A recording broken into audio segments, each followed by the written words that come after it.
दीपक खन्ना और नितिन बहरम नाशिक, इन दोनों के करीब करीब सिमिलर सवाल है कि ये सत्यनारायण की पोथी कब निर्माण हुई, कब से इसकी पूजा शुरू हुई, या फिर नारायण नागबली जैसी परंपरा कब शुरू हुई,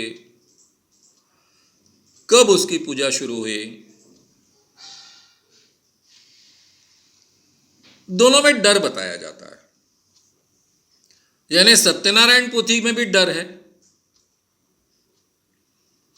यानी प्रसाद केवल भक्षण नहीं किया इसलिए सत्यनारायण देव को इतना गुस्सा आ गया कि उन्होंने साधुवाणी की नौका डुबा दी, नाव को डुबा दिया और उसकी पूरी धन संपत्ति वगैरह गायब कर दी। इस ढंग की कथा है उसमें। सेम नागबली में है। आप पर अरिष्ट क्यों आते हैं, आप पर संकट क्यों आते हैं, उसको प्रसन्न करने के लिए ये नागबली की पूजा होती है, ताकि उस संकट से, उस कठिनाइयों से आप मुक्ति पालो। दोनों में डर है, डर के आधार पर पूजा खड़ी है। डर का और प्रार्थना का भगवान का कोई संबंध नहीं होना चाहिए।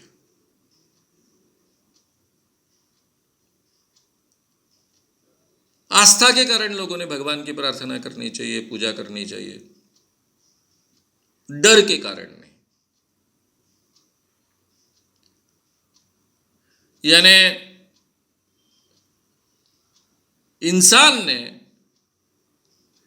शुरुआत से ही डर के कारण पूजा की शुरुआत की है। इसके बावजूद ऐसा माना जाता है कि इंसान ने केवल श्रद्धा के कारण, आस्था के कारण पूजा करनी चाहिए। यानी जनरली जो हम इतिहास देखते हैं पूरे दुनिया का, तो शायद सभी मानव जाति के शुरुआत के दिनों में जो अलग अलग जगह मानव जाति का विकास हुआ, उसमें पहला भगवान उनका सूरज रहा होगा। ये हम जब आदिम जमाती का अभ्यास करते तो हमारे ध्यान में आता है, क्योंकि सूरज ये पहली बार उन पर उपकार करने वाला है। अग्नि नहीं था, यानी अग्नि का शोध नहीं लगा था। नेचर में अग्नि जलता था, लेकिन इंसान के कंट्रोल में नहीं हुआ आया था। इंसान को उसकी जानकारी नहीं थी, उसका उपयोग कैसा करना इसकी जानकारी नहीं थी। उन दिनों में सूरज ही उसका पहला भगवान था। कभी कभी कम प्रकाश रहता था, वो गुफाओं में रहता था, अंदर में प्रकाश नहीं आता था, अंधेरे में उसको दिखता नहीं था। रात के अंधेरे में मृत्यु हो जाती थी, कोई प्राणी घुस जाता था, मार देता था, दूर से उसको दिखता भी नहीं था। सांप बिच्छू जैसे प्राणी उसको मारते थे। तो सूरज ने वक्त पर उगना चाहिए, इसलिए वो प्रार्थना करना उसने शुरुआत की। सूरज ही हमें सब कुछ देता है। दिन के उजाले में हमको फल मिलते हैं, प्राणियों की शिकार करने को मिलता है, दूर से प्राणियों को पहचान सकते हैं, उनसे अपने आप को बचने के उपाय सोच सकते हैं।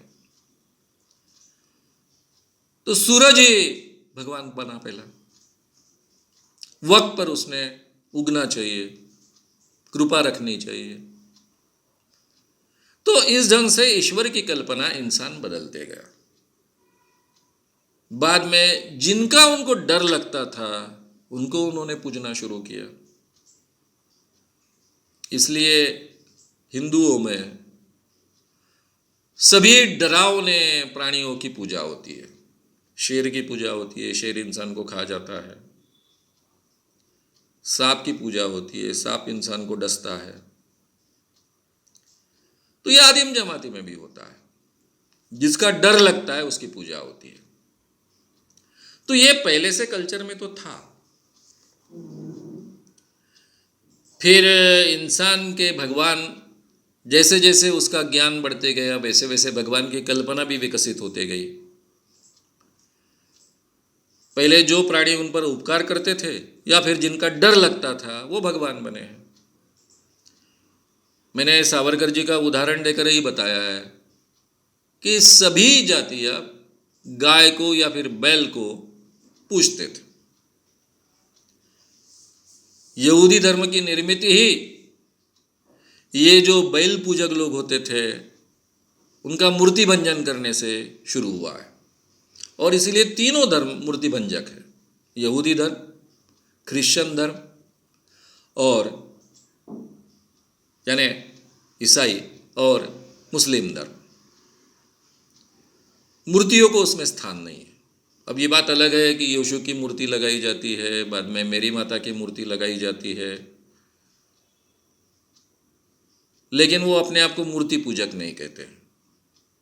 और मोहम्मद पैगंबर तो बिल्कुल ही अलाउड नहीं है मूर्ति बनाना, फोटो भी रखना अलाउड नहीं है। तो पहले तो इसकी पूजा होती थी, बैलों की पूजा होती थी। जिस एरिया में ये धर्म पनपे हैं उस एरिया की मैं बात कर रहा हूँ। पूरे शायद विश्व में भी ये स्थिति थी, पूरे पृथ्वी पे। भारत में तो थी, गाय पूजने का विषय था ही, गाय बैल। तो ये ऐसे परिवर्तन होते गए। सत्यनारायण की पोथी कब निर्माण हुई? भारत में कोई भी इतिहास सटीक नहीं है, इसलिए बहुत डेफिनेटली कहना बड़ा मुश्किल है। हमको क्या देखना पड़ता है कि शिवाजी के ज़माने में कहीं, क्योंकि शिवाजी के ज़माने से इतिहास उपलब्ध है, शिवाजी के ज़माने में सत्यनारायण हुआ क्या, इसका कोई उदाहरण नहीं मिलता है। बाकी कई पूजाओं का वर्णन मिलता है, लेकिन सत्यनारायण की पूजा का वर्णन नहीं मिलता है। नारायण नागबली का वर्णन है कि नहीं मुझे मालूम नहीं है, लेकिन मैंने कभी सुना नहीं कि शिवाजी के ज़माने में भी नारायण नागबली होता था। ये बाद में निर्माण हुए, इसके बारे में कोई डाउट नहीं है। यानी पहला बाजीराव पेशवा बहुत पराक्रमी था, जिसको दूसरा पेशवा कहा जाता है, जिस पर पिक्चर बनी। उसने इतना बड़ा मराठी साम्राज्य का विस्तार किया कि पूछो मत। कहां कहां तक लड़ाई करते जीतते गया वो। उसके भी इतिहास में, यानी ये समय है 1800 तक का, ये 1600 से 1800 तक जो भी मराठों का बड़ा इतिहास रहा है, बाकी पूजाओं का वर्णन मिलता है, लेकिन सत्यनारायण के पूजा का कहीं भी वर्णन नहीं मिलता है। इतना तो डेफिनेटली है। यानी ये सत्यनारायण प्रकार क्या है, इसलिए मैंने काफ़ी इतिहास का अध्ययन करने वाले लोगों के साथ में चर्चा भी की थी, उत्सुकता के वश। लेकिन उसके प्रमाण तो 18वीं शताब्दी तक नहीं मिलते, मराठों के इतिहास में नहीं मिलते। बाद में कभी तो भी ये शुरू हुआ, और आज इतने बड़े पैमाने पर वो होता है कि कम से कम महाराष्ट्र के तो हर पुलिस स्टेशन में सत्यनारायण होता है, हर सरकारी कर्मचारी दफ्तर में सत्यनारायण होता है, हर बड़ा काम करना है तो सत्यनारायण होता है, शादी के बाद में सत्यनारायण होता है। सत्यनारायण कम से कम महाराष्ट्र के हिंदुओं के जीवन का हिस्सा बन गया। प्रबोधनकार ठाकरे जी ने इसके बारे में बहुत अलग मत व्यक्त किया। उन्होंने सत्यनारायण का नाम नहीं लिया, लेकिन उन्होंने कहा कि जब इस देश में अंग्रेज आए, अंग्रेजों ने यहां शिक्षा पद्धति शुरू की, आधुनिक शिक्षा पद्धति, तब जो होशियार ब्राह्मण थे, जो आज तक दोनों चीजें कर रहे थे, अध्ययन ज्ञान का यानी वेदों का अध्ययन, और उसके साथ में पूजा अर्चा और भज्जीपना, यानी लोगों की पूजा अर्चा के लिए उनको मदद करना, शादी ब्याह से लेकर श्रद्धा यानी श्राद्ध तक हर चीज में अपना पुरोहित का काम निभाना, ऐसे दोनों काम चलते थे ब्राह्मणों में। तो अंग्रेजों ने जब इस देश में वो यहाँ स्थिर हुए, अपनी शिक्षा पद्धति शुरू की, तो जो होशियार ब्राह्मण थे उन्होंने वो शिक्षा प्राप्त की और अलग अलग ढंग की नौकरियां वो करने लग गए। और प्रबोधनकार ठाकरे कहते हैं, इसके बारे में किसी को चर्चा करनी है, झगड़ा करना है तो मेरे साथ मत कीजिए। उद्धव जी ठाकरे और राज जी ठाकरे दोनों उनके नातू जिंदा है, उनके साथ चर्चा कीजिए, झगड़ा कीजिए। उन्होंने कहा, प्रबोधनकार जी ठाकरे जी ने, जिन ब्राह्मणों का दिमाग नहीं चल रहा था, वे अंग्रेजी शिक्षा प्राप्त कर बड़े ओहदे प्राप्त करें, ये सामर्थ्य जिनमें नहीं था,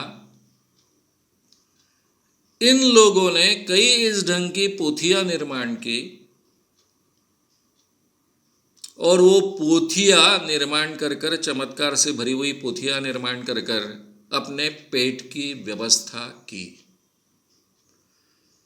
ये जो बात उन्होंने कही है वो सत्यनारायण के पोथी को भी लागू होती है। अब उन्होंने एक कहा है, 18वीं शताब्दी तक कोई इतिहास में मिलता नहीं है, सत्यनारायण बाद में शुरू हुआ। यानी अंग्रेज इस देश में एस्टेब्लिश होने लग गए, उसके बाद इस ढंग की पोथियां निर्माण होते गई। ये तो दिख रहा है। जैसा संतोषी माता नाम की कोई चीज थी नहीं। इंदुमती पैगणकर का, जिसको कानन कौशल हिंदी में कहा जाता है, मराठी नटी है, ये संतोषी माता बनी।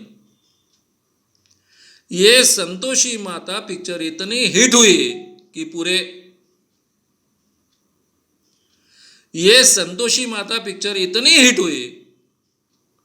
पूरे भारत में संतोषी माता के मंदिर बन गए।